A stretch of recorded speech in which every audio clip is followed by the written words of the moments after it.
Oke guys, hari ini gue mau mencoba sesuatu yang baru. Jadi gue mau menjelaskan sedikit aja tentang fitur-fitur motor ini ya, BMW S1000RR.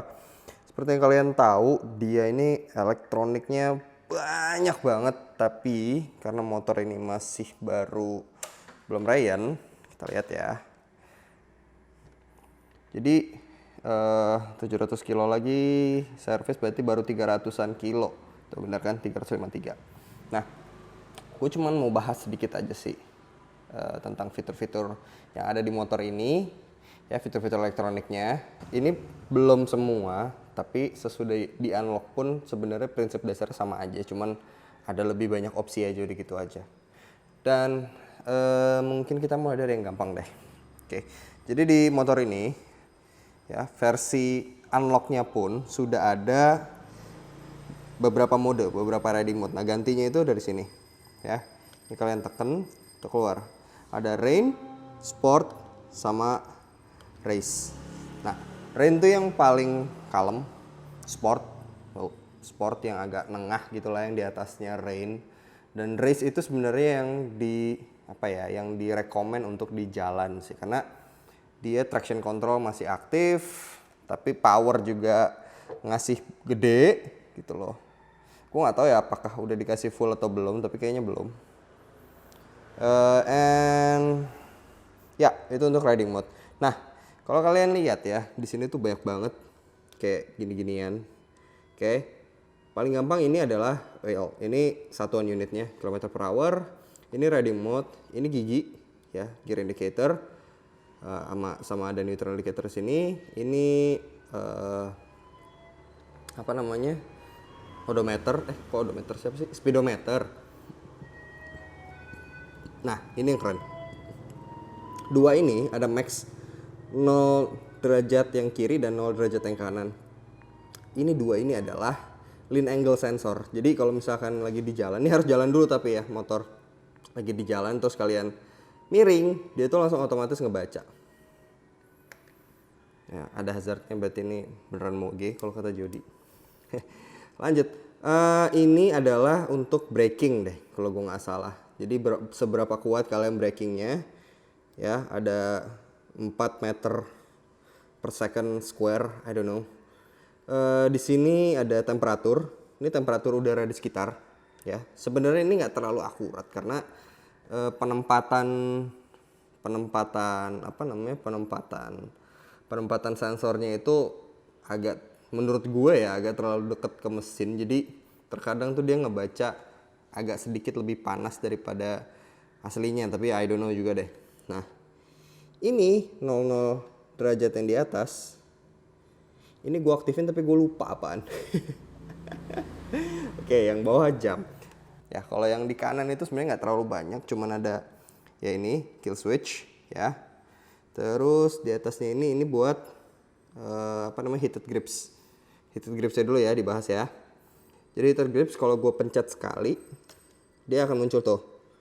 Nah, dua itu tuh tandanya tuh dia yang paling panas. 2 titik di kiri kanannya. Sekarang jadi 1 titik. Ini jadi yang sedang lah. Nah, ini mati. Oke, kita pindah ke kiri. Nah, di kiri ini sebenarnya agak lebih banyak ya. Sebenarnya standar aja.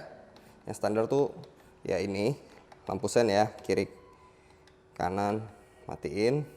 Ini nanti kita bahas, Ini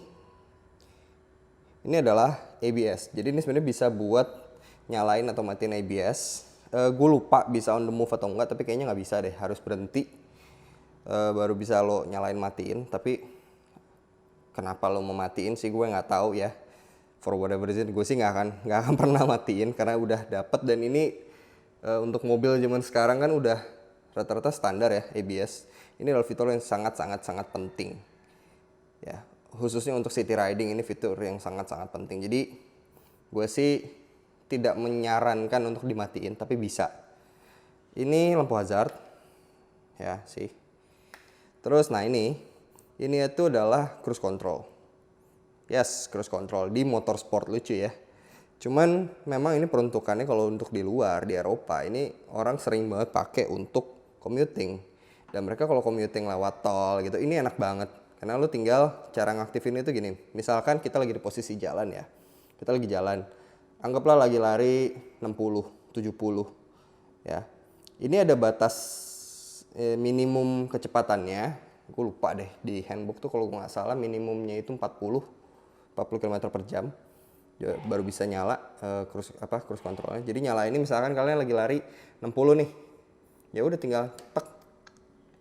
Terus set. Udah. Diemin aja. Dia akan nahan speednya terus di 60 tanpa kalian ngegas. Keren ya. Terus kalau misalkan ada something gitu ya, lu mau berhenti, lu mau ngurangin speed, tinggal tarik kopling atau tekan rem manapun, rem kaki, rem tangan, whatever. Ini langsung otomatis mati cruise controlnya. Ya. Nah kalau lu mau nge-resume lagi, tinggal iniin. Jadi misalkan kalian habis ngerem gitu, ngerem bentar doang, mau pindah jalur or whatever, terus lu mau balik lagi ke speed lo yang sebelumnya, tinggal tek resume, dia akan balik lagi. Otomatis sendiri tanpa lu tarik tanpa lu gas. Oke. Di belakangnya nih ada lampu dim. Pindah ya sini. Oke, sini ada lampu dim. Ya, lampu dimnya sebenarnya biasa aja. Nothing special. Kalau untuk ngedim sekali gini, untuk nahan dimnya lama didorong ke depan. Oke. Sekarang kita lanjut ke menunya. Jadi untuk cara masuk ke dalam menunya nih, kalian lihat ini ada 2 tombol di sini yang belum gue bahas. Untuk masuk ke menunya, ya, itu sebenarnya dari tombol yang ini. Ini itu untuk ngatur traction controlnya. Tapi nanti, ini sesudah di unlock, baru bisa lo ngatur DTC-nya, dynamic traction controlnya itu on the fly. Jadi maksudnya on the fly itu sambil jalan, gak perlu lo berhenti dulu. Lo bisa ngatur, lo bisa lo tambahin atau bisa lo kurangin. Ya, kalau nggak salah itu harus di riding mode yang user atau di slick. Ya, kalau di race, sport, train itu nggak bisa. Kalau gue nggak salah ya, gue lupa juga nih. Oke. Kalau untuk masuk ke menunya, ya itu sebenarnya nih dari sini nih. Kita tekan antara yang set atau trip. Oke. Kalau gue tekan trip sekali nih, lihat kan? Dia berubah. Range-nya jadi tinggal segitu. Masih bisa jalan 189 kilo lagi. Trip lagi. Trip 1 tuh 235 kilo lah. Trip 2. Terus average liter per 100 kilo. Jadi 7,9 liter per 100 kilo motor ini. Hitung sendiri deh itu boros atau enggak. Menurut gue sih ya lumayan boros lah ya. Karena ini kondisi masih standar dan gue udah berasa banget kok kayaknya ngisi mulu. Cuman memang gak seboros Harley. Terus average kilometer per hour ya. Tuh. Gue tuh anaknya baik coy. Gak pernah ngebut-ngebut. Average-nya 32 doang. Nah balik lagi odo. Ini kalau trip ya. Yang gue pencet. Oke. Kalau misalkan gue pencet yang set. Yang bawah nih. Set. Pencet sekali. Ini adalah lap. Ya ini lap time. Jadi bisa ini akan nyala kalau misalkan posisi lagi jalan. Kalau lagi diem gini dia nggak akan nyala. Oke, ini nggak akan gue bahas terlalu dalam karena jujur sebenarnya ya ini sering banget nyala sendiri. Gue nggak tahu mati ini gimana. Kayaknya kepencet pas gue lagi jalan or whatever. Karena kalau gue nggak salah ya begitu masuk sini terus lo ngaktifinnya tuh pakai lampu dim deh sekali diginiin, di tap gitu. Jadi tiap tap itu nge-lap kalau nggak salah ya, tapi nggak tahu juga. Oke, lanjut kita pencet lagi. Nah ini ada beberapa menu-menunya di sini. Ini race info, ada setup menu, dan balik lagi ke lap time-nya. Kita coba masuk yang di lap info race info dulu ya. Cara masuknya ya begitu udah kepilih race info, ditahan nih tombol setnya yang lama sampai dia masuk. Nah, jadi ada best ever lap, last, total, dan ini untuk ngapus. Ya, kalau kalian again milih itu set. Nah, kalau mau kembali itu pakai yang trip. tripnya ditahan. Balik, langsung keluar. Oke. Itu tadi race info. Sekarang coba kita masuk ke setup menu ya. Lagi masuk tahan set. Nah, ini ada DDC sys ya. Kita masuk dulu deh. Masuk lagi. Nah, ini tuh buat ngatur suspensi sebenarnya. Jadi suspensi belakang nih ya. Rear wrap itu rebound. Jadi kalian bisa tambahin. Terus udah di rebound, terus tahan di set. Begitu dia udah kedip-kedip, entah lo ini buat nambahin, ini buat ngurangin. Ya, tuh. Ini nambahin rebound belakang. Ini buat ngurangin. Nah, kalau udah tekan set lagi. Oke. Ini untuk compression sama cara nyetelnya. Nah, ini untuk suspensi depan. Nah, depan ini sayangnya cuman bisa setel dampingnya doang. Karena punya gue S1000 biasa, bukan yang HP4, jadi gue nggak bisa nyetel compression sama reboundnya. Dan kalau lu punya, gue sangat rekomen si dampingnya itu ditambahin karena setelan pabrik itu pasti terlalu lembek depannya. Oke, lanjut. Nah, ini penting. Kalau kalian ada ngerubah apapun yang di sini, ya, entah ini, whatever deh. Sesudah kalian rubah, ya, pastiin motor turunin. Jangan pakai pedok begini ya. Turunin di footstep samping. Jangan senderan ke motor. Pokoknya di motor jangan ada beban apapun. Terus lu kalibrasi. Ini gunanya untuk apa? Untuk ya ngasih tahu karena kan lu habis ganti setelan suspensi ya. Jadi untuk ngasih tahu motor lu, untuk ngasih tahu ECU lu bahwa sekarang itu setelan standarnya itu segini gitu loh. Gitu. Jadi ini penting banget. Oke. Set DR. Oke, ini gue lupa apaan. Reset actual. Again juga lupa reset all ya. I think self-explanatory ya. Reset semuanya. Terus exit. Ini untuk baru dynamic suspensionnya doang. Equipment. Nah, equipment ini yang mempengaruhi untuk di layar. Jadi ada jam, tuh, kalian bisa nyetel jam di sini. Brightness-nya, ya, brightness layar yang ini ya. Terus, nah, warning speed. Jadi, misalkan ini gue aktifin. Tuh. Dia tergantung nanti speednya bisa disetel. Misalkan gue udah lari 100 deh.